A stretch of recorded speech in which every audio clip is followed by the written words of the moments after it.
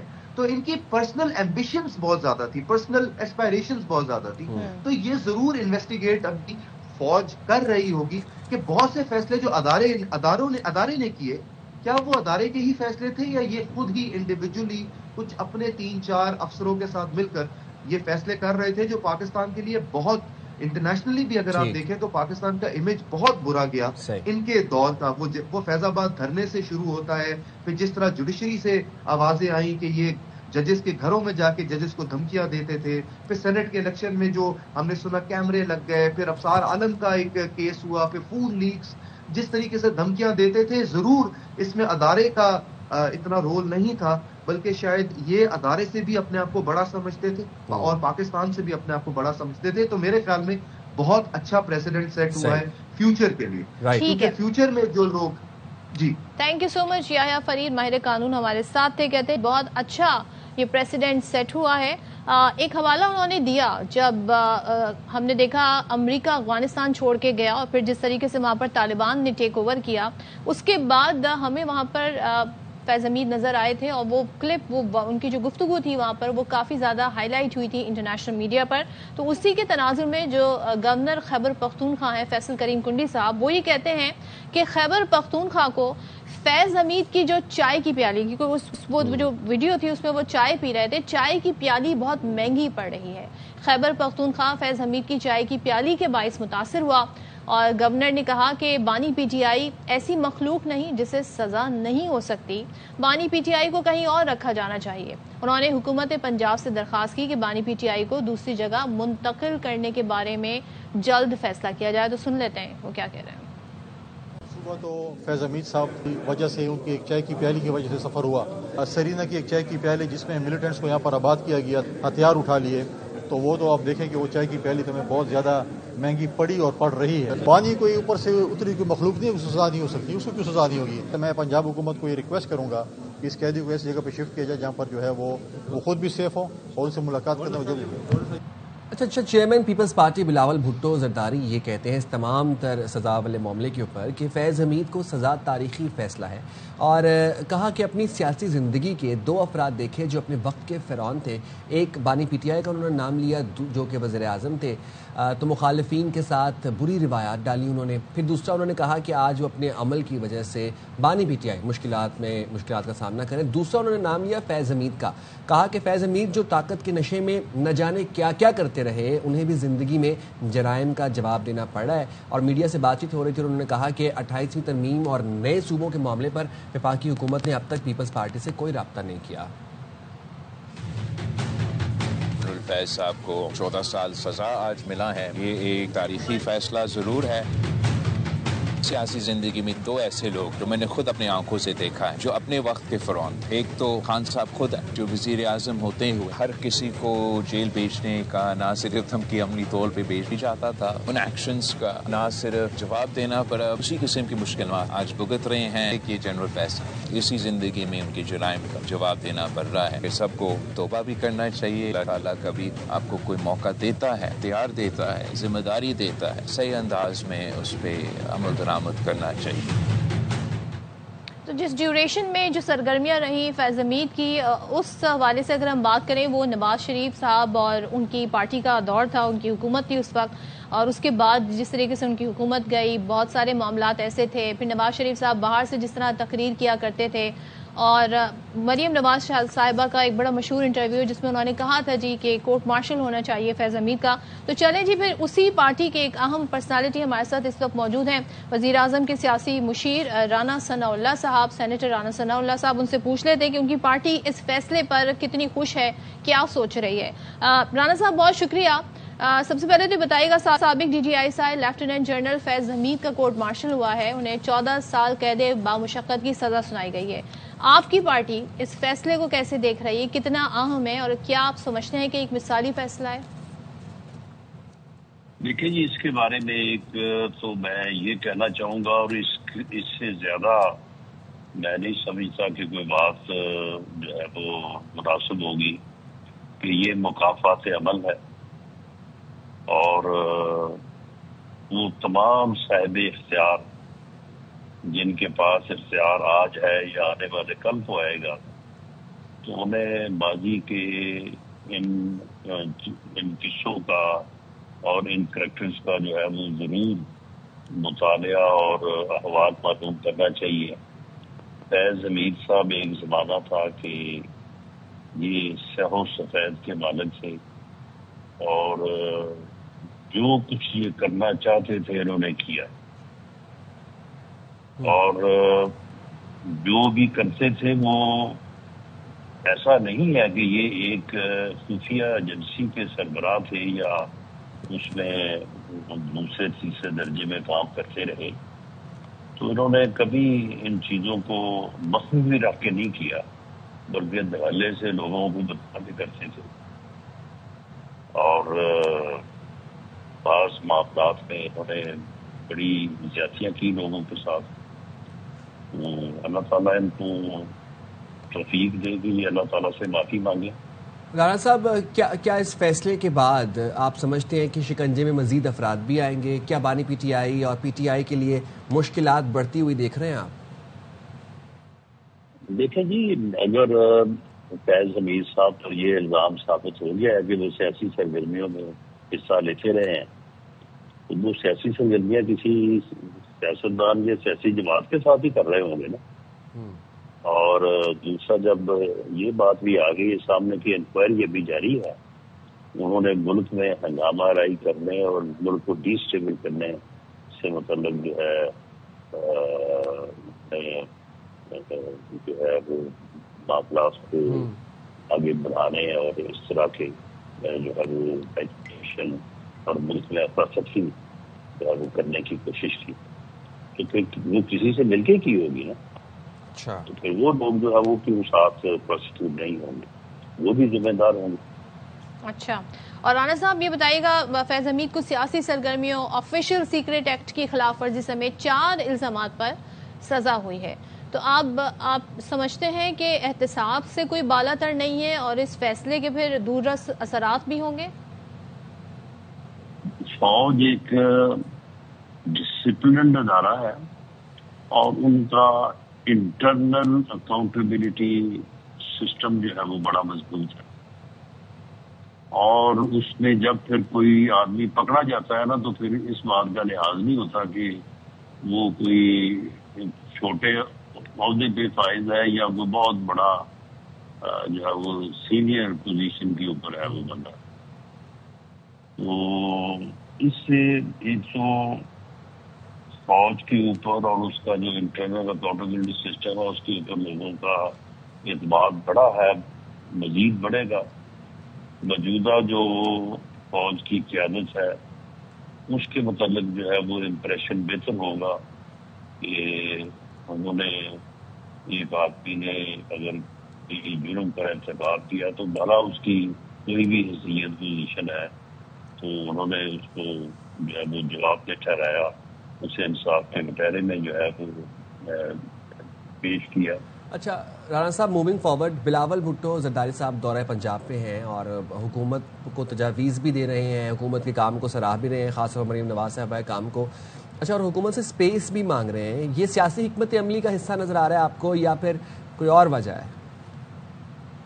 دیکھیں، سیاسی جماعتیں اگر قومی دھارے میں کام کریں تو وہ ملک کے لیے بہت ہی نیک فعال ہے اور مضبوطی کا باعث ہے۔ پارٹیوں کو ریجنلائز یا پروونشلائز نہیں ہونا چاہیے۔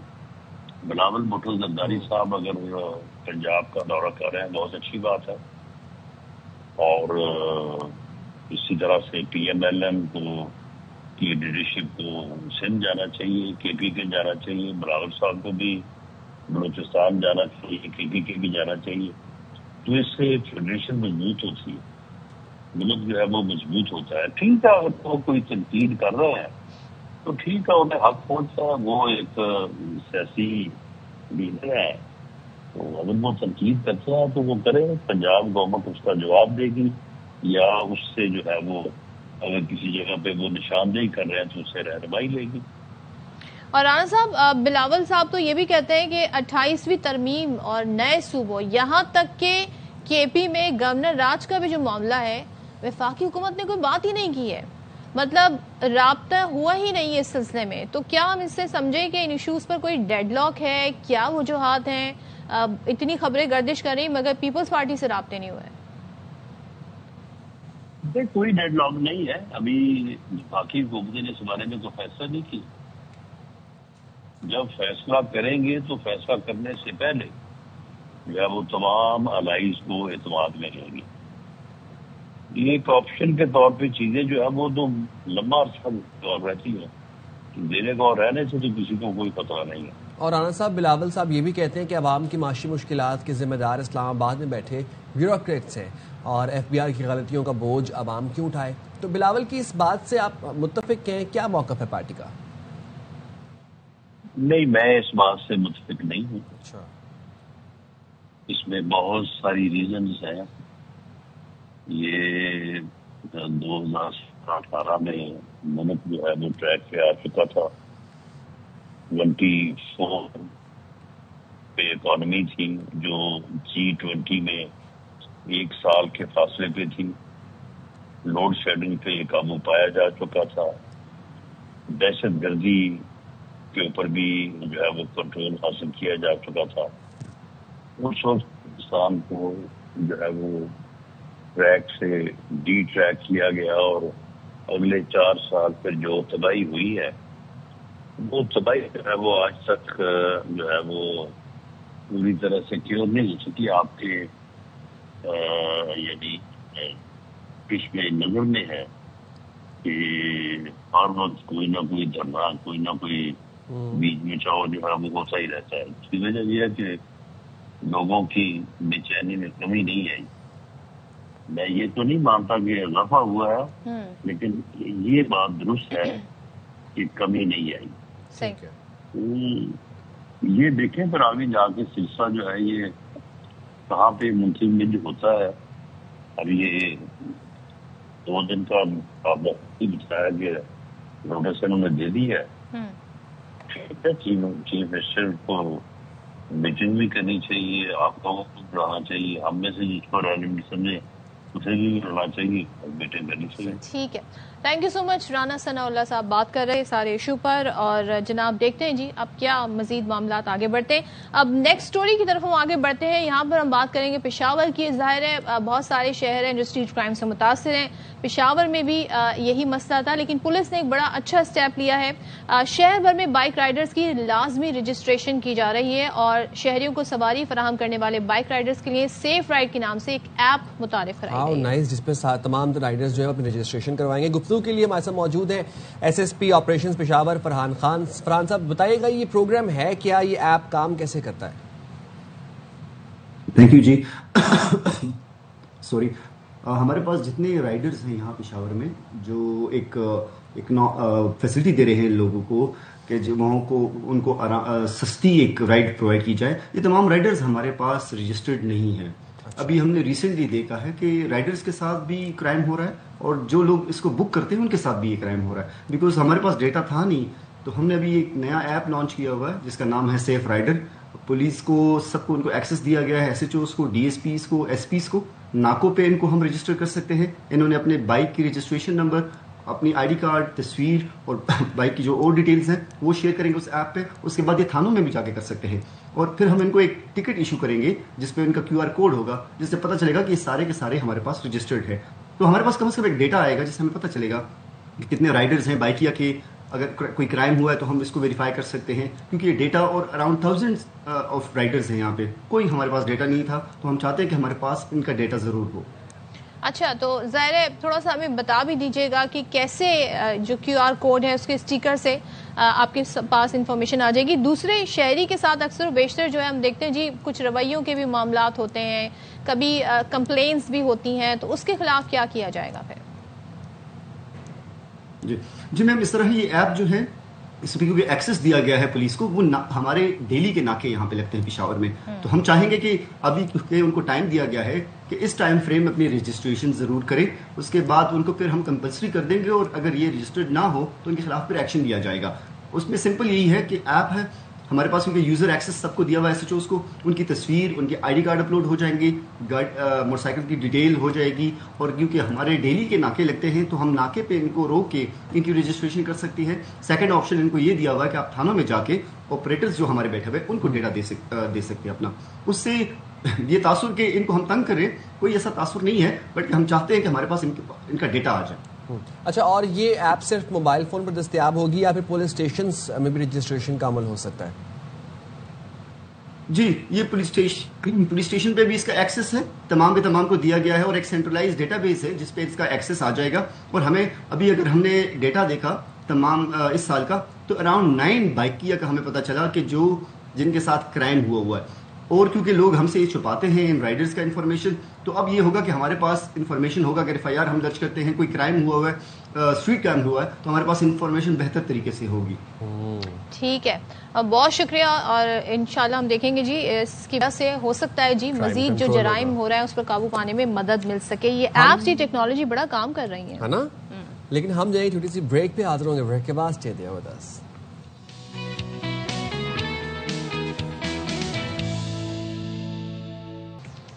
چھوٹے چھوٹے بچے ذرا قریب آئیں، بات سنیں. پاس تو آئیں. اچھا، اور پاس آئیں، بچے سارے قریب آئیں. صرف بچے ہی، یا پھر ہم بات کر رہے ہیں ایک اور طبقے کی بھی، یعنی کہ اب آپ جو ہمیں خبر بتانے والے 2 لوگوں کو بڑا ریلیف ملنے والا ہے، اور ان کے یہ مزے ہوتے ہیں گرمیوں میں بھی اور سردیوں میں بھی. تو آپ سمجھ تو گئے ہوں گے کہ میں کیا کر رہی ہوں. لیکن ایک جو طبقہ ہے وہ ابھی انکشاف ہوا ہے. لیکن پہلے خبر آپ کو دے دیں. ہماری جی ساتھی نیوز اینکر ہیں وہ اریبہ، وہ یہ بتا رہی تھی کہ مائیں جو ہیں ان کو نہیں چھٹی ملتی ہے. تو خبر یہ ہے کہ جناب محکمہ تعلیم سندھ نے اسکولوں میں موسم سرما کی سالانہ چھٹیوں کا اعلان کر دیا ہے، جس کے مطابق صوبے بھر میں موسم سرما کی تعطیلات 22 دسمبر سے 21 دسمبر تک ہوں گی. اور ترجمان محکمہ تعلیم سندھ کے مطابق تمام سرکاری اور نجی تعلیمی ادارے 1 جنوری سے معمول کے مطابق کھلیں گے. تاہم ان تعطیلات کے دوران بورڈ کے ضمنی امتحانات اپنے شیڈیول کے مطابق جاری رہیں گے. تو ٹیچرز کو اور اسٹوڈنٹس کو بہت مبارک ہو، اس لیے آپ کو قریب بلا کے خبر دے رہے تھے. اور دیکھیں سردی آئے نہ آئے، سندھ حکومت نے فیصلہ کر لیا ہے کہ جی اسی ٹائم میں اسی اسکیجول کے ساتھ چھٹیاں ملیں گی، جو سالوں سے، جو ہمارے بچپن سے ایک سلسلہ چلتا آ رہا ہے. ہوتا کیا ہے، جب یہ چھٹیاں ختم ہو جاتی ہیں تو اس کے بعد سردی آتی ہے کراچی میں، روایت برقرار رکھی اور سردی کی چھٹی ہمیں ایسے موسم میں مل جاتی ہے جس میں ابھی ہم سوچ رہے ہیں کہ پنکھا کتنی اس کی سپیڈ اور تیز کر دیں، کیا کریں کیا نہیں کریں. نہیں، لیکن امائیں کیوں شکوہ کرتی نظر آ رہی ہیں؟ بھائی جب بچے گھر میں ہوتے ہیں تو ان کی فرمائشیں، ہم تو بڑے معصوم بچے ہوا کرتے تھے، گھر میں جو پکتا تھا ہم صبر سے کھا لیتے تھے، ہم کوئی بھی نخرے نہیں دکھاتے تھے. لیکن یہ جو آج کل کے بچے ہیں، کسی کو چیز پراٹھا کھانا ہے، کسی کو آلو کا پراٹھا کھانا ہے، کسی کو جو چائنیز کھانا ہے، اور ہر کسی کے کھانے کی ٹائمنگز بھی الگ ہیں. تو ماؤں کا کام بڑھ جاتا ہے، ان کی چھٹی نہیں ہوتی ہے، وہ کیا کریں بھائی. تو جناب اس کے لیے اچھا وہ یہ بھی نہیں کہہ سکتے کہ آپ وہ فرائیڈ فوڈ لے آئیں، پروسیسڈ فوڈ لے آئیں، وہ بھی اچھا نہیں ہے. لیکن ہاں بچے خوب انجوائے کریں اپنی چھٹیاں، لیکن رسپانسبلٹی کے ساتھ. اماں ابا کو اتنا نہ تنگ کریں کہ وہ دعا کریں کہ 1 جنوری آئے اور آپ لوگ اپنے اسکولوں کو جائیں. اور جو ونٹر ویکیشن کا کام ہے وہ بھی تھوڑا بہت کر ہی لینا، مطلب زیادہ سر پہ نہ سوار کریں لیکن کر لینا. نہیں کام کریں، کیوں نہیں، محنت کریں، پڑھیں. جی جناب. اچھا، ہم اس وقت بات کر رہے ہیں سردی کی، جو کہ ابھی آئی نہیں ہے، لیکن میں یہاں پہ دوسرے ایشو کے حوالے سے بات کریں، کیونکہ بہت سارے فیکٹرز ہیں جو موسم ہم پاکستان میں اتنا ڈفرینٹ دیکھ رہے ہیں. وہ جی کلائمیٹ چینج کا ہے. سو IMF نے کلائمیٹ ریزیلینس فنڈ کی جو پہلی قسط ہے اس کے $20 کروڑ پاکستان کو دے دیے ہیں. اور پاکستان موسمیاتی آفات سے شدید متاثر ہونے والے 10 ممالک میں شامل ہے. اور اگر ہم بات کریں تو وقت سے پہلے یہاں پر شدید بارشیں، سردی کا موسم بھی یہاں پر جی ابھی یہاں تو آیا نہیں کراچی میں، لیکن بہت سارے علاقوں میں قبل از وقت آنا. گرمیاں جی فیب اور مارچ سے ہی شروع ہو جاتی ہیں. اور رواں سال تو اگر ہم صرف پنجاب کی بات کریں تو پنجاب کی تاریخ کا بدترین سیلاب ہوا، جس سے 50 لاکھ کے قریب افراد متاثر ہوئے، 18 لاکھ ایکڑ سے زیادہ زرعی زمین بھی متاثر ہوئی. اور یہ زرعی زمین کی بات ہو رہی ہے، اور آپ کو پتا ہے کہ پنجاب میں لوگ کتنی بڑی پاپولیشن ہے جو لائف سٹاک پہ اور زرعی زمین پہ انحصار کرتے ہیں. وزیر خزانہ محمد اورنگزیب یہ کہتے ہیں کہ سیلاب کی وجہ سے رواں مالی سال GDP میں 0.5% کمی کا خدشہ ہے، اور بیرونی فائنانسنگ کے بغیر موسمیاتی موافقت ممکن نہیں ہے. اور بجٹ کی تیاری میں موسمیاتی ترجیحات کو مین سٹریم کرنا وقت کی ضرورت ہے، which I agree with، کیونکہ اب پوائنٹ آ گیا ہے کہ کلائمیٹ چینج کو سیریسلی لیا جائے. تو بات کر لیتے ہیں پھر اسی حوالے سے ماہر ماحولیات ڈاکٹر پرویز امیر ہمارے ساتھ موجود ہیں. شکریہ پرویز صاحب، آپ نے باخبر سویرا کے لیے وقت نکالا. ماحولیاتی تبدیلی کے حوالے سے ہم بات کرتے ہیں تو خطرناک حد تک ماحولیاتی تبدیلی جو ہوتی ہمیں نظر آ رہی ہے، اس کی پرائمری وجوہات کیا ہیں؟ ذرا انڈیویجول بھی بتا دیں اور ذرا کمیونٹی لیول پر بھی بتا دیں. دیکھیں جی، انڈیویجولی جونسی میں دو چیزیں ہیں، اس کو کہتے ہیں پہلی تو CO2 ایمیشنز ہیں جونسی کے یہ گرین ہاؤس گیسز وغیرہ ہیں نا، اس کی بڑھنا ہے، اس سے ٹیمپریچر بڑھتا ہے. جب ٹیمپریچر بڑھتا ہے تو آپ کے جو یہ مسائل ہیں، یہ فلڈز بھی زیادہ آ رہے ہیں، ہیٹ ویوز بھی زیادہ آ رہی ہیں، باقی گلیشیئر میلٹ بھی اوپر ہو رہا ہے. تو یہ انفرادی لیول کے اوپر ہمارے پاس یہ ہے کہ ہم سارے اس سے افیکٹ ہوتے ہیں. جیسے ابھی آپ بات کر رہے تھے پنجاب کے اندر یہ جون سے ہیں اس کو کہتے ہیں فلڈز کے ساتھ، ابھی بلوچستان میں سویئر 11 جون سے اضلاع ہیں ان کے اوپر سویئر قسم کا ڈراؤٹ ہے، جس کی وجہ سے وہاں تو قید سالی کے جون سے حالات پیدا ہوتے ہیں ان 11 اضلاع کے اندر. تو سملرلی آپ نے دیکھا کہ جون سے نا وہاں ہم ریسکیو کے لیے ہیلی کاپٹرز بھیجتے ہیں، پھر ہیلی کاپٹرز گرتے ہیں جو اوپر اس کو کہتے ہیں KPK میں جون سے گلگت بلتستان میں جو کچھ ہوا وہ فلڈنگ جون سی ہے وہ آپ کے جون سے نا گلیشیئرز کو ریپڈلی میلٹ کر رہی ہے. گلیشیئر میلٹ ہوگا تو نیچے جون سے فلڈنگ آتی ہے. جن لوگوں نے سوات کے ساتھ ساتھ اس کو کہتے ہیں مکانات بنائے ہوئے ہیں یا جون سے انڈس کے ساتھ یا دوسرے ریورز کے ساتھ بنائے ہوئے ہیں وہ جو سے ڈسپلیس ہوتے ہیں تو اس سے خرچے بڑھتے ہیں. اور پاکستان اسی لیے دنیا میں نمبر 1 ہے ولنریبل کنٹری اس کو کہتے ہیں کلائمیٹ چینج میں. اچھا ڈاکٹر پرویز صاحب، ایک چیز اور بتائیے گا، پچھلے کچھ عرصے سے 1-2 سالوں سے اگر ہم بات کریں، خاص طور پہ 2025 کی اگر ہم بات کریں تو اس دوران مانسون کے دوران ہم نے دیکھا اربن فلڈنگ بھی ہوئی، بڑے پیمانے پر تباہی ہوئی. جس طرح کراچی میں بارشیں ہوئی وہ بھی ہم نے پہلے نہیں دیکھی تھی. تو یہ جو ماحولیاتی تبدیلی ہے، ظاہر اس میں ایکسٹرنل فیکٹرز بھی ہیں، لیکن ہماری اپنی اس میں کیا کوتاہیاں ہیں، ہماری غفلت کا کتنا حصہ ہے اس میں؟ ہمارے رہن سہن کے طریقے ہیں جی. دیکھیں پہلی چیز جو ہے نا وہ ہے ایکسٹریم جو میں پرابلم آ رہا ہے وہ ویہیکولر ایمیشنز کا ہے. جیسے وہ آپ دیکھ لیں کراچی میں بھی جو سے ڈرٹیسٹ سٹیز میں آ جاتا ہے ایئر پولوشن کے حساب سے. لاہور تو بہت ہی آگے دلی کے ساتھ ساتھ بالکل چلتا ہے اس کو کہتے ہیں. تو جو ویہیکولر پولوشن ہے نا جی وہ ہمارے ہاتھ میں ہے. جو سے اس کو ہم نے کنٹرول نہیں کیا ہوا، نہ ہم نے پبلک ٹرانسپورٹ میں انویسٹ کیا. لاہور میں کچھ ہے وہ گرین لائن ٹرین یہ ہے، لیکن کراچی اسی طریقے سے ہے، جو فیصل آباد ہے، گجرانوالا ہے، سیالکوٹ ہے، جو بڑے بڑے شہر آ رہے ہیں ان میں جو نا وہاں پر ہم نے کچھ نہیں کیا. سیکنڈلی ہم نے درخت نہیں لگائے ہوئے. مین جو سا اس کا سدباب کرنے کے طریقوں میں سے ایک مین طریقہ جو سا نا جی وہ درخت ہیں. تو جیسے آپ ٹیکس کے اوپر زور اتنا ڈال رہے ہیں کہ جی لوگوں کو پکڑ کر ان کی ٹریفک کے جو نا ان کے ہیلمٹس کے اوپر لے رہے ہیں، تو درختوں کے اوپر لگائیں گے جی. لوگ جنہوں نے اپنے گھر میں 10 یا 50 درخت نہیں لگائے ہوئے نا جی وہ بھی ٹیکس ادا کریں. تو جب تک آپ وہ نہیں کرتے تو اس کے ساتھ کلائمیٹ چینج کے ساتھ نبڑنا جو ہے جی اس کے ساتھ مطابقت پیدا کرنا بہت مشکل ہے. دوسری اڈیپٹیشن ہے، جیسے ہیٹ ویوز اب سویئرلی آئیں گی. یہ سال جو ہے نا موسٹ لائکلی ہیٹ ویو آئے گی اور فلڈ یہ دوبارہ آئے گا. جو 2025 کی آپ بات کر رہے ہیں نا، یہ جو ابھی سال آ رہا ہے ہم نے کیا اس کے لیے کیا؟ ہم نے کوئی نئے ڈیم بنا دیے، کوئی نئے براجز بنا دیے. پانی اور جون سے اس کو کہتے ہیں آب و ہوا ہے اور اس کو کہتے ہیں درخت ہے. یہ 3 ایریاز ہیں جہاں پر ہم جو ہے نا خود بھی اس کے اندر گورنمنٹ کے ساتھ شانہ بشانہ ہو کر جو ہے نا ان معاملات کو آگے بڑھا سکتے ہیں.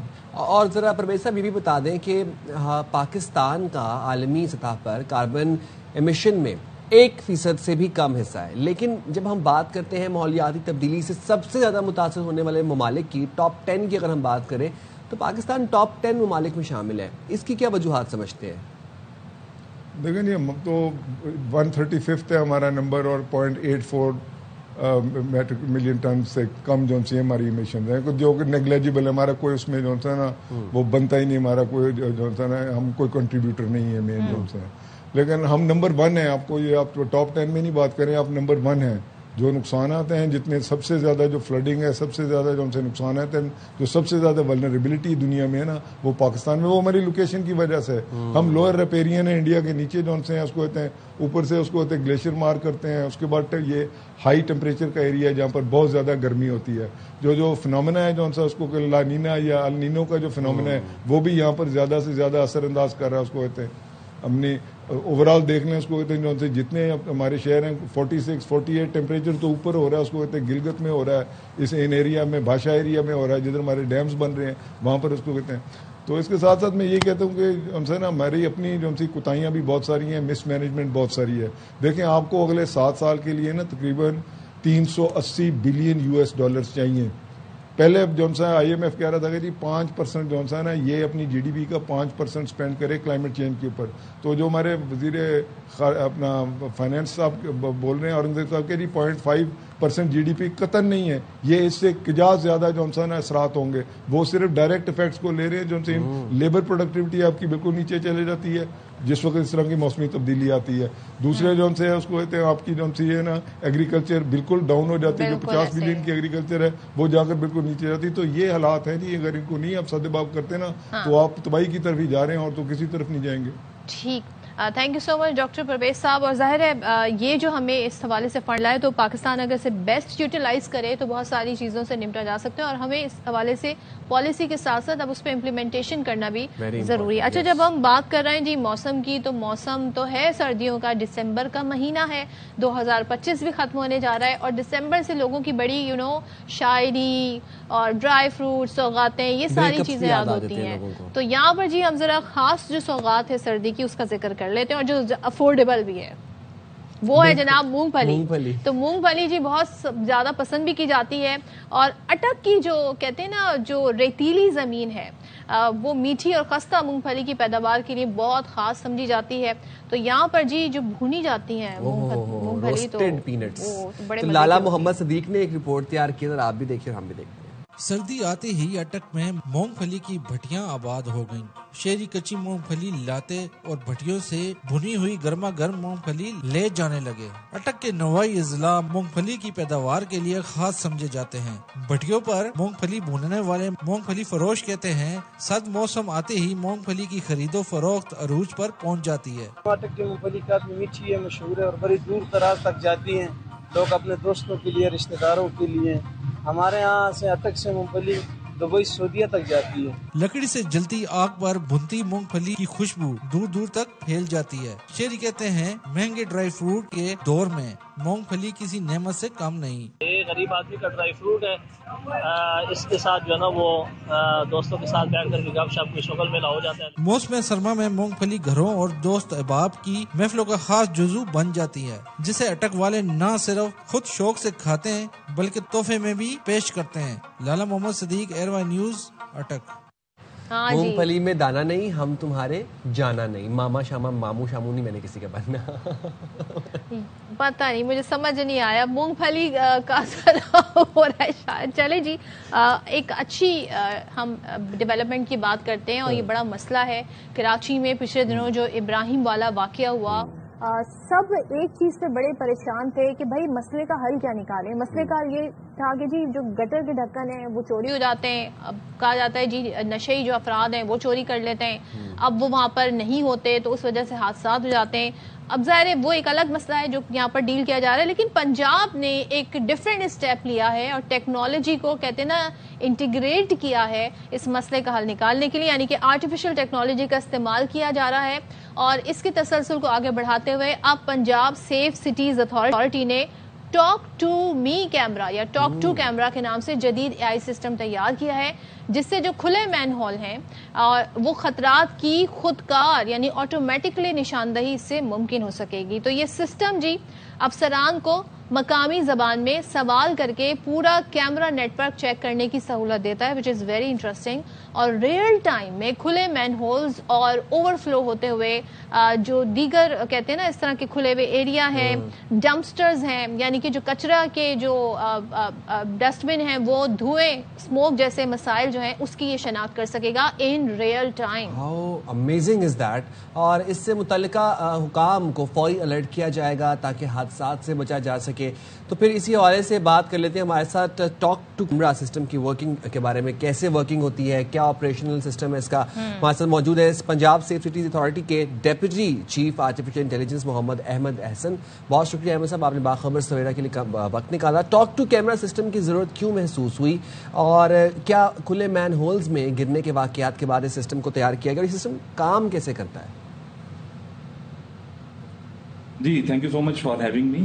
سو ایکچولی اس کی جو ضرورت ہے وہ کافی دیر سے پیش ہمیں محسوس ہو رہی تھی پنجاب سیف سٹیز اتھارٹی میں, کیونکہ ابھی تک جتنے بھی کیمراز ہیں سرویلنس کے پنجاب سیف سٹی اتھارٹی میں یا کہیں پر بھی سرویلنس کے کیمراز ہیں جب وہ آرٹیفیشل انٹیلیجنس کیپیبل بنائے جاتے ہیں تو ان کے اندر ایک اسپیسیفک جو ہے انٹیلیجنس ڈالی جاتی ہے. مثال کے طور پر اگر ہم بات کریں آرٹیفیشل انٹیلیجنس میں فیشل ریکگنیشن کی, تو اگر ہم نے کسی کیمرے کو کیپیبل بنانا ہے فیشل ریکگنیشن کے لیے تو وہ فیشل ریکگنیشن کا ہی کام کرے گا. اگر اس کے سامنے کوئی ایکسیڈنٹ ہوتا ہے تو وہ اس کو اگنور کر دے گا, اس کو جو ہے وہ اس کا الرٹ جنریٹ نہیں کرے گا کوئی بھی. تو اسی طرح اگر ہم کوئی فیشل ریکگنیشن کے علاوہ ہم اس کے اندر ایکسیڈنٹ کی موڈیلٹی ڈالتے ہیں تو اس میں ایک اچھا خاصا ہمیں ٹائم لگتا تھا کہ ہم ڈیٹا پریپیئر کریں, ڈیٹا کو کلیکٹ کریں, انوٹیشن کریں, ٹریننگ کریں, اور اس میں ویکس کا ٹائم لگتا تھا. تو یہ ایک تھی اسپیسیفک جو انٹیلیجنس تھی کیمراز کے اندر. تو ہمیں ضرورت پیش آئی کہ ہم کیوں نہ اس کو ایک جرنل انٹیلیجنس کی طرف لے کے جائیں کہ ایک کیمرہ جو ہے اس کے اندر ساری چیزیں, جو بھی ایکٹیویٹی ہو, جو بھی کام ہو, ایب نارمل ایکٹیویٹی, اس کو وہ ڈیٹیکٹ کر سکے. تو اس کے لیے ہم نے آلریڈی ہم پریپریشن کر رہے تھے اس کام کے لیے. تو اسی دوران صاحب میں یہ جاننا چاہ رہی ہوں کہ آپ نے ٹھیک ہے بتا دیا کہ کس طریقے سے آپ نے اس کی ضرورت کو محسوس کیا, لیکن یہ ٹاک ٹو کیمرہ, یہ اس کا مطلب کیا لیا جائے اور کیسے نشاندہی ہوگی؟ کہیں پر اگر مین ہول ہے اس پہ کور نہیں ہے, کیسے پتا چلے گا جی ریئل ٹائم؟ کیسے آپ کو آئیڈیا ہوگا؟ کوئی بتائے گا, کوئی نشاندہی کرے گا؟ خود کار کیسے اسے آئیڈیا ہوگا؟ بالکل بالکل. اس میں ایسے ہے کہ جو ہمارے ایجنٹس ہوتے ہیں وہ ایک نیچرل لینگویج میں انسانی زبان کیونکہ سمجھتا ہے یہ, تو نیچرل لینگویج کے اندر اس کو ایک کمانڈ دیتے ہیں, پرومپٹ دیتے ہیں, مثال کے طور پر کہ مین ہولز کہاں کہاں پر اویلیبل ہیں. تو یہ سسٹم کرتا کیا ہے کہ پنجاب کے اندر ایک واسٹ نیٹ ورک ہے ہمارا کیمراز کا, پنجاب سیف سٹی اتھارٹیز کا. تو یہ جتنی بھی ویڈیو سٹریمز ہے اس کو فیچ کرتا ہے اور الگوریتھم کے تھرو اس کی انٹرپریٹیشن کرتا ہے جو ہم نے اسے کیوری کی ہوتی ہے, اور اس کی نشاندہی کرتا ہے کہ یہاں پر مین سول اس کے کھلے ہیں یا اویلیبل ہیں, جو انکورڈ ہیں, جو ڈینجرس ہو سکتے ہیں. تو اس کے ساتھ اس کی پکٹوریل ایویڈنس, اس کے کوآرڈینیٹس یہ پرووائڈ کرتا ہے جس کے لیے آپ کو جو ہے ایک نیچرل لینگویج, ایک بالکل انسان کی طرح جس طرح آپ بات کر رہے ہیں الگوریتھم سے, کیمرے سے, بالکل یہ آپ کو اسی طرح کا انوائرمنٹ پرووائڈ کرتا ہے اس میں. اچھا, یہ تو ہو گئی احسن, یہ تو ہو گئی آئیڈینٹیفیکیشن کی بات. اب نشاندہی کے بعد اگلا سٹیپ کیا ہوگا؟ کس طریقے سے اس خطرے کو منیمائز کیا جائے گا؟ بالکل, اس کے اندر ایفرٹ جو ہے ہماری, جس کے اندر ہم بات کریں گے, آپ کو پتا ہے کہ شہر کے اندر جو مسئلے ہیں وہ بہت جلدی سے جو ہے نا وہ تبدیل ہوتے ہیں. تو اس کے لیے ہماری جو ڈیولپمنٹ کی کوسٹ ہے کہ ہم ڈیولپمنٹ کرتے تھے اس میں جو ہے یہ کمی آئے گی. اس میں اگر کوئی نیا ہمیں جو ہے مسئلہ درپیش آ رہا ہے شہر کے اندر یا سیفٹی کے اندر, کرمنل پولیسنگ کے اندر, تو ہم جسٹ ون کمانڈ سے, ایک صرف سینٹینس سے, ایک فکرے سے ہم اس کی پوری انٹیلیجنس کر سکتے ہیں, اس کی مانیٹرنگ کر سکتے ہیں. اس کے لیے ایک ہیوی الگوریتھم ڈیزائن کرنے کا جو ہمارا ایک سفر تھا وہ اختتام پذیر ہوا اس سے. اچھا, اور یہ بھی بتایا گیا کہ جو سسٹم ہے کسی بھی جگہ کچرا یا اوور فلو ڈمپسٹر جو ہیں ان کی نشاندہی کرے گا. اگر سڑک پر کچرا ہے تو کیا یہ اس کی بھی نشاندہی کر سکے گا؟ جی بالکل, یہ اس قابل ہوگا کہ ڈمپسٹرز ہیں ہمارے روڈز کے اوپر, پورٹ ہولز ہیں ہماری, جو کچھ جو الیکٹرک پولز ہیں ان کے اندر کچھ خرابی ہے, جو بھی گورننس کے ایشوز ہیں وہ ان ساروں کو کرے گا. اور اس کے ساتھ ساتھ یہ ہماری کرمنل آئیڈینٹیفیکیشن کے اندر بھی کافی ہیلپ کرے گا اس کے اندر, پولیسنگ کے اندر. صحیح ہے, بہت شکریہ, آپ ہمیں تمام تر سچویشن سے اپڈیٹ کر رہے تھے. اور دیکھیں یہ ٹائم آ گیا ہے, مزید جانیں ہم مین ہولز کے اوپر نچھاور نہیں کر سکتے, مزید مائیں اپنے بچوں کو نہیں قربان کر سکتی مین ہولز اور گٹروں میں گرنے کے واقعات کے اوپر. تو یہ آئیڈینٹیفیکیشن کا عمل بڑا امپورٹنٹ ہوتا ہے, اور اس طرح کا اگر نظام آج صدف خودکار, تو آپ کو لگتا ہے کہ مسئلے کو مزید اچھے سے حل کیا جا سکتا ہے. اگر یہ سکسیسفل ہوتا ہے, and I wish and I پرے کہ ہو, تو پھر انشاءاللہ یہ پورے ملک میں اسے اپلائی کرنا چاہیے. اور یہ ایک بڑا مسئلہ ہے اور اب ہمیں جدید طریقے سے مسئلوں سے نمٹنا ہوگا. تو بڑا ہی ایک انوویٹو اسٹیپ پنجاب گورنمنٹ نے لیا ہے. آئی ہوپ کہ بھی کراچی میں بھی اس طرح کے سسٹم کو آگے بڑھایا جائے.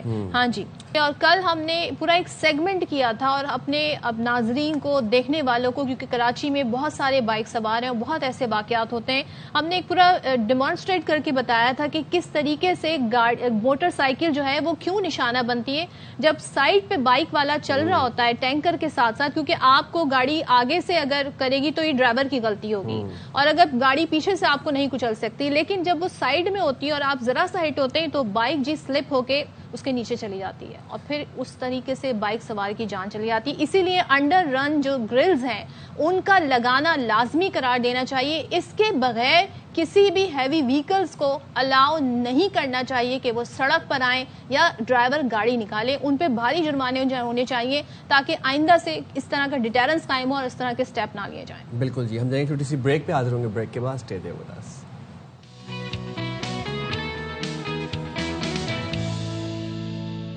Welcome back once again. اور ہمارے معاشرے میں بہت سارے ایسے واقعات ہوتے ہیں. غیرت کے نام پہ آپ نے سنا ہوگا کہ جی مار دیتے ہیں, لیکن یہاں پہ جو میں واقعہ آپ کو بتانے جا رہی ہوں یہ ایسا واقعہ ہے جس پہ آپ سوال اٹھتے ہیں کہ ویسے تو بڑے غیرت مند بنتے ہیں کچھ لوگ, لیکن یہاں پہ غیرت نہیں جاگ رہی. اپنے گھر والوں سے جائیداد میں حصہ کیوں نہیں مانگتی؟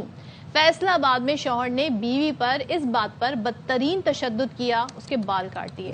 یہ واقعہ فیصلہ آباد کی گلستان کالونی میں پیش آیا, جہاں شوہر نے بیوی سے اپنی جائیداد میں حصہ مانگنے پر اصرار کیا, یعنی کہ بیوی کے پیسے جو اسے ملنے ہیں جائیداد میں وہ ہڑپنا چاہ رہا ہے یہ شوہر.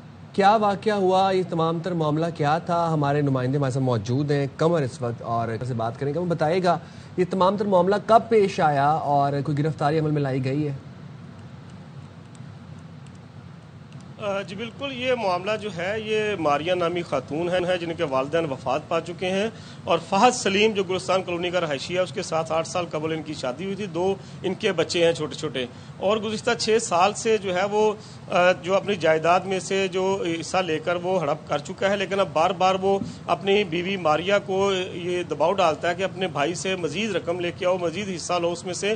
تو جب انہوں نے ماریا نے اس کو کہا کہ ہم اپنا حصہ لے کے کھا چکے ہیں, لے لیا ہوا ہے, تو اس کے باوجود وہ اس کو تنگ کرتا ہے. ان کو ماریا کا یہ کہنا ہے کہ گزشتہ 6 سال سے وہ ان کو ٹارچر کر رہا ہے, اور 3 دسمبر کو کمر ماریا آپ کے ساتھ موجود ہے, تو ہمیں ماریا کی زبانی, یہ ان کے تمام تر جو معاملہ ہوا ہے ان کی زبانی ذرا سنائیں ہمیں. جی بالکل, یہ ماریا ہمارے ساتھ موجود ہے, ان سے بات کرتے ہیں. ماریا کیا کہیں گے, یہ کب سے یہ تشدد کیا جا رہا ہے آپ پہ, اور یہ کیا معاملہ ہے, کیوں وہ تشدد کرتا ہے؟ 6 سال ہو گئے ہیں 8 سال ہو گئے میری شادی کو. 2 سال انہوں نے میرے ساتھ ٹھیک تعلقات ہمارے رہے, نہ کوئی مسئلہ نہ کوئی کچھ نہیں تھا. اس کے بعد 6 سال کے بعد انہوں نے مجھے مارنا شروع کر دیا, انہوں نے گالی گلوچ کرنی شروع کر دی میرے ساتھ, بدتمیزی. یہی کہہ رہا تھا کہ اب اپنے گھر والوں سے حصہ لاؤ, جبکہ میری امی اور ابو فوت ہو چکے ہیں, بھائی ہیں, تو ان سے کہہ رہے تھے کہ حصہ لاؤ, ان سے جا کے اپنا حصہ لاؤ. اور یہ 3 سال سے 3 دن یہ یعنی کہ کچھ دن ہوئے ہیں انہوں نے مجھے بہت زیادہ مارنا شروع کر دیا, جس سے میرے بال بھی کاٹ دیے, اور انہوں نے مجھے بہت زیادہ مارنا شروع کر دیا, اور انہوں نے مجھے مارنے کی کوشش کی. اور میں نیچے کام کر رہی تھی اپنی ساس کے پاس, ادھر میں کام کر رہی تھی, انہوں نے مجھے اوپر بلایا, اوپر بلا کے انہوں نے مجھے کہا کہ مارنا شروع کر دیا. 3 دن لگاتار مار رہے تھے, اس کے بعد انہوں نے مجھے مارنا شروع کر دیا. اس کے بعد انہوں نے مجھے زمین پہ گرایا, زمین پہ جب مجھے گرایا اور انہوں نے اپنی ٹانگوں کے ساتھ میری پسلیوں پہ یہ ادھر ادھر یعنی کہ بہت زیادہ مارنا شروع کر دیا. جب انہوں نے بہت زیادہ یعنی کہ ٹانگوں سے مارنا شروع کر دیا, اور میں نیچے دوڑ کر آئی اپنی ساس کے پاس. میں نے انہوں کہا کہ مجھے میرے نا گھر چھوڑ آؤ. جو میرے جیٹھ تھے انہوں نے کہا ان کو باہر نکال دو شاید. جی بالکل, جیسا کہ آپ نے دیکھا کہ یہ ماریا اپنے ساتھ جو ہونے والا ظلم ہے وہ بتا رہی ہیں. تھانہ سرگودا روڈ پولیس نے ماریا کی مدعیت میں مقدمہ درج کر کے 3 دفعات کے تحت ملزم فہد سلیم کو گرفتار کر لیا ہے. اب دیکھتے ہیں جی اس میں مزید کارروائی کیا ہو سکتی ہے, لیکن اس طرح کے واقعات میں ہوتا کیا ہے, کیا کنشن ریٹ ہے, اور کیسے جی معاملات آگے بڑھتے ہیں, بات کریں گے. جی ہمارے ساتھ موجود ہیں ایڈوکیٹ آسما تنویر رندھاوا صاحبہ. تھینک یو سو مچ آسما ہمیں جوائن کرنے کے لیے. یہ بتائیے گا اب یہ خاتون جو ہے یہ کیا کر سکتی ہیں؟ شوہر کو تو گرفتار کر لیا, مقدمہ بھی درج ہو گیا ہے, مگر ظاہر اتنے آپ دیکھ سکتے ہیں ایک ایسے گھرانے سے تعلق رکھتی ہیں, اتنا ان کا اثر و رسوخ نہیں, ان کے پاس اتنی ایجوکیشن بھی نہیں ہوگی کہ اس قانونی معاملات کیسے آگے بڑھتے ہیں. کیا حق ہے ان کے اس وقت؟ اس میں سب سے امپورٹنٹ بات یہ ہے کہ جن دفعات کے تحت اس مقدمے کا اندراج عمل میں لایا وہ کوئی اتنی اسٹرانگ نہیں ہے کہ وہ بہت عرصے تک اندر ہے یا اس بات کی نصیحت پکڑے. اس کے علاوہ یہ ہے کہ بہت سارے اور لاز تھے وومن پروٹیکشن کے جن کو پولیس اگر چاہتی تو اس معاملے کے اندر جس کے مطابق FIR مندرج کر سکتی تھی. بظاہر جو اس میں جس علاقے میں یہ واقعہ پیش آیا وہاں پہ رہنے والے زیادہ تر لوگ خوشحال ہیں, اور کچھ ایسی لوکیلٹی وہ نہیں ہے جہاں پہ کوئی بہت زیادہ فرسٹریشن ہو اور کوئی معاشی بدحالی ہو. لیکن ظاہر ہے خاتون بیچاری اس سارے معاملے کے اندر بالکل پستی رہیں. ایک طرف بھائی تھے جو کہ شاید حصہ دینے میں ریلکٹنٹ ہوں یا شاید نہ ریلکٹنٹ ہو, اور دوسری طرف ایک خاوند تھا جو کہ مسلسل پریشرائز کر رہا تھا کہ تم اپنا حصہ لے کے آؤ. اور اس مار پیٹ جو کہ بہت ہی افسوسناک واقعہ ہے پیش آئی، اور اس کے تحت جن دفعات کے تحت یہ مقدمہ درج ہوا ہے اس کی میکسیمم سزا 3 سال تک ہے، اور جو ضربات ہیں وہ جو ہے وہ بھی بڑی درمیانی نوعیت کی پولیس نے مینشن کی ہے، تو وہ یہی کر سکتی ہے کہ اس مقدمے کے اندر اس کی گرفتاری عمل میں لائیں اور پھر آگے قانون کے مطابق چلیں، لیکن جو روٹ آف دا پرابلم ہے وہ وہیں کی وہیں ہے کہ ان کو ان کی پراپرٹی میں ان کے جائز مناسب وراثت میں حصہ ملنا چاہیے۔ لیکن دوہرا معاملہ ہو سکتا ہے جائیداد میں حصہ ہو، بھائی نہ دے رہا ہو، شوہر انسسٹ کر رہا ہے، شوہر وہ پیسے منگوا رہا ہے اور پھر اس پر تشدد بھی کر رہا ہے، لیکن مجھے بتائیے گا اب یہ قانون اس پہ کیا پروٹیکشن دے سکتا ہے اس خاتون کو؟ گھر کا معاملہ ہے، گھر خراب نہ ہو، شادی نہ ٹوٹ جائے، وہ اب لیگلی کیسے اس کو لے کے آگے بڑھے؟ یہ بھی ڈر خوف ہوتے ہیں اس طرح کے معاملات میں۔ جی بالکل، ایک تو دیکھیں اس کے ملٹیپل اسپیکٹس ہیں، ایک تو یہ ہے کہ ان کو اپنی پراپرٹی کے اندر جو ان کا ڈیو شیئر ہے، اب آپ کو پتا ہے پیرا فورس کا بھی پنجاب میں بڑا زمانہ ہے، لوگ اس کے ذریعے بھی درخواستیں دے رہے ہیں اور بڑے پرانے 45 سال پرانے قبضے مل رہے ہیں۔ ہو سکتا ہے ان کے بھائی جو ہیں وہ بھی اب اس بات کو انڈرسٹینڈ کریں کہ اس کے بچوں کو اس جائیداد کی ضرورت ہے، لیکن اس کے لیے وہ ایک تو فوجداری کارروائی میں کنٹینیو کریں گی، جو پرچہ آلریڈی درج ہے اس کے تحت وہ خاوند کو اریسٹ کرا سکتی ہیں، اس کے علاوہ اپنے شیئر کے لیے علیحدہ سے کلیم کر سکتی ہیں، اور مار پیٹ کا جو مقدمہ ہے وہ علیحدہ سے۔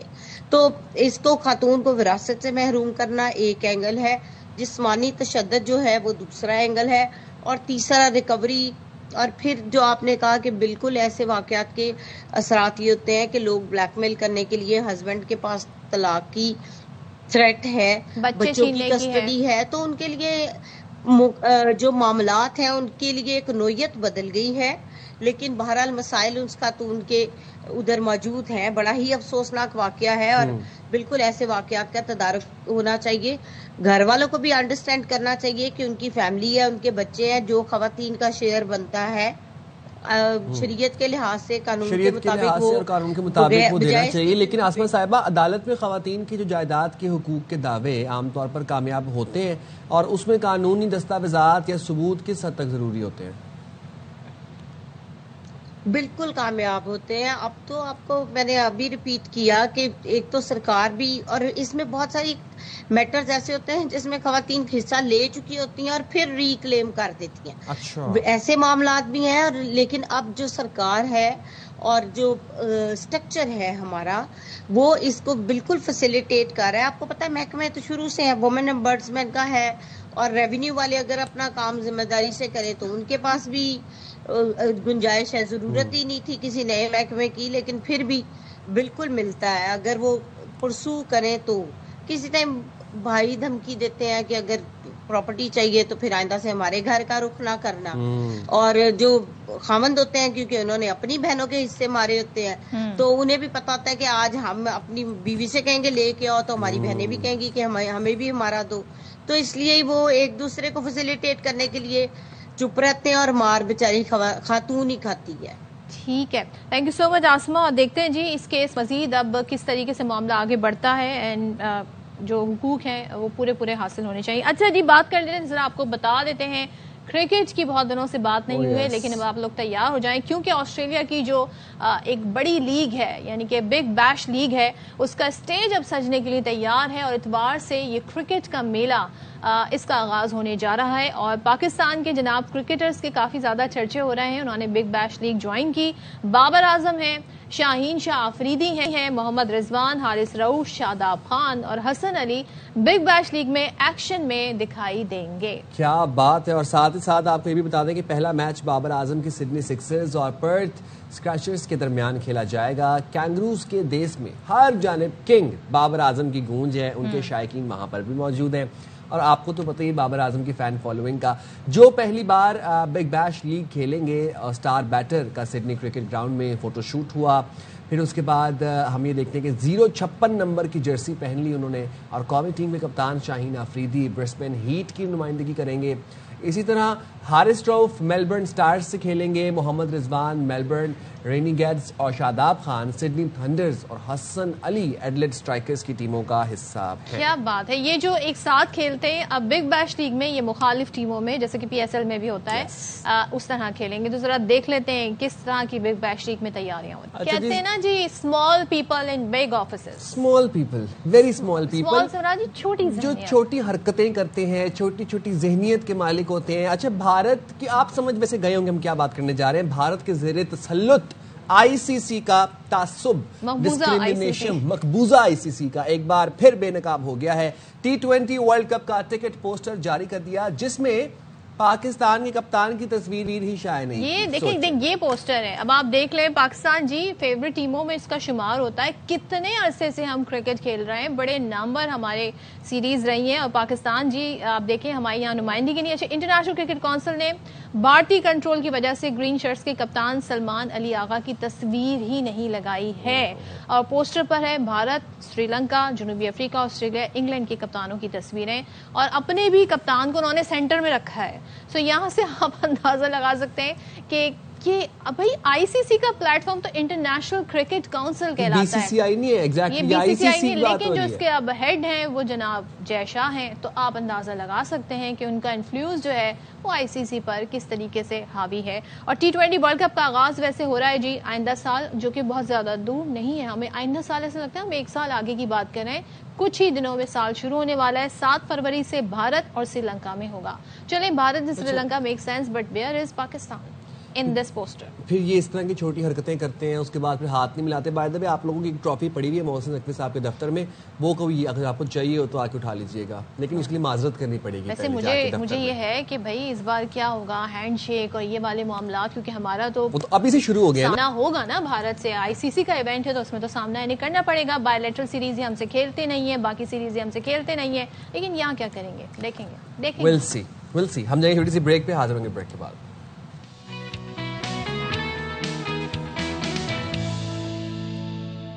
ویلکم بیک جناب۔ جب ہم بات کرتے ہیں اے آئی کی اور اے آئی کی انٹیگریشن تعلیم کے ساتھ تو ہم دیکھ رہے ہیں بہت جدت آتی جا رہی ہے ہمارے معاشرے میں، خاص طور پر پاکستان کی اگر ہم بات کریں تو پنجاب میں اسکولوں کی بہتری کے لیے طلباء کے لیے تعلیم کے مواقع فراہم کرنے سے متعلق اقدامات کیے تو جا رہے ہیں۔ اب اسی سلسلے میں صوبے میں ہم یہ دیکھتے ہیں کہ صوبے کے اسکولوں میں آرٹیفیشل انٹیلیجنس اور روبوٹکس کی تعلیم کا فیصلہ بھی کر لیا گیا ہے اور سرکاری اسکولوں میں جدید لیبز بھی قائم کرنا شروع کر دی گئی ہیں، جہاں پر اسکولوں کے بچے نہ صرف جدید ٹیکنالوجی بھی سیکھ سکیں گے، تجربات کر سکیں گے، بلکہ روبوٹس اور مصنوعی ذہانت کی دنیا میں داخل ہوں گے۔ اور محکمہ تعلیم پنجاب کے مطابق پائلٹ پروجیکٹ کی کامیابی کے بعد پنجاب بھر میں اے آئی اور روبوٹس کی تعلیم دینے والی لیبس قائم کی جائیں گی۔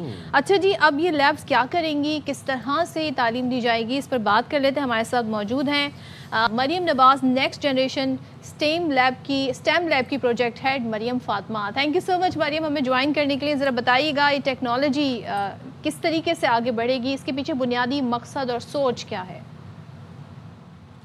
ٹیکنالوجی کو اسکول لیول پہ سٹارٹ کرنے کا مقصد یہ ہے کہ آج میں جو آنے والے 10 ایئرز ہیں اس میں آپ جانتے ہیں کہ جیسے اے آئی سسٹین سٹیز آنے والی ہے، اسمارٹ سٹیز آنے والی ہیں، سائبر سیکیور انفراسٹرکچرز ہوں گے، بایو ڈیجیٹل انٹیلیجنس ہوگی۔ سو یہ جو انیشیٹو ہے یہ اسٹوڈنٹ کو اتنا کیپیبل کر دیتا ہے کہ وہ گلوبل انوویشن میں پلیس کریں، اور ہمارا جو یہ انیشیٹو ہے یہ اسٹوڈنٹ کو فراک لیپ بناتا ہے، بیسیکلی آگے آنے والی ٹیکنالوجیز کے لیے تیار کرتا ہے۔ اور ذرا مریم یہ بھی بتائیے گا کیا پائلٹ پروجیکٹ کامیاب ہو گیا ہے اور بچوں میں کیسی ذہانت دیکھی جا رہی ہے اور رجحان دیکھا جا رہا ہے، بچے انٹرسٹ لے رہے ہیں؟ سو جب ہم نے اپنے یہ اسٹوڈنٹس کو ٹرین کیا، جو ہم نے پائلٹ ٹیسٹنگ کی اسٹوڈنٹس پہ، انہوں نے 10 ڈیز میں اینیمیٹرونکس روبوٹس بنائے، ہیومنائڈ روبوٹس بنائے، اور اے آئی ماڈلنگ کی، 3D ماڈلنگ کی اور اے آئی میپنگ کی۔ انہوں نے بہت سے شاندار پروجیکٹس بنائے اور صرف یہ 10 ڈیز کی لرننگ تھی۔ سو جب ہم بچوں کو ایسا کریکلم دے دیں گے، اس چیز کو کریکلم میں انٹیگریٹ کر دیں گے، تو انشاءاللہ there is gonna be biggest revolution in history of Pakistan, اور یہ ایک ریڈیکل ریولیوشن ہوگا انشاءاللہ۔ بالکل آپ یہ کہہ رہی ہیں۔ اچھا آپ نے کہا 10 ڈیز کی لرننگ تھی، ذرا ہمیں بتائیے گا اس دوران جو اسٹوڈنٹس تھے انہوں نے کس طرح کے پروجیکٹ بنائے، انہیں اسکلز کیا سکھائی گئیں؟ پھر